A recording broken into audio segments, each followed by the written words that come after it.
So people often ask me, like, what's the difference between all the different types of courier companies that are out there? And, what's the difference between Zoom to You and the more traditional sort of courier companies? So if I was Australia Post, for example, now there's lots of postal services across the world, and they all do something very, very similar.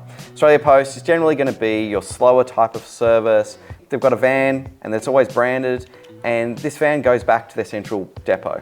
And so every day, deliveries come in, driver goes to the customer's location, picks up that delivery, picks up multiple deliveries in that particular suburb or city across the world. They'll drive back and they'll go back to the depot. It gets sorted. This driver will then pick up some new parcels, will go back to that depot. And this is what they call a hub and spoke model. This is really cheap, it's inexpensive to actually do this type of delivery, but it's generally slow because they're not going to do it on the same day. It's generally going to be a next day or slower type of service, and that's because it has to go through the warehouse, it goes through sortation.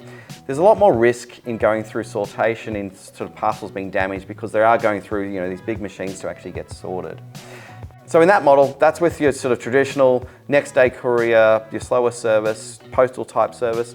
Then you've got companies like FedEx, or you've got UPS, and you've got someone like DHL and many of the other sort of international brands. These types of services, these are all international services. And so if you're ordering something from the US or from Australia or anywhere else parts throughout the world, what will happen is your local driver will pick up from your home, you'll bring it back to your central warehouse, and then it will get sorted and then be packaged up to actually go to the overseas destination.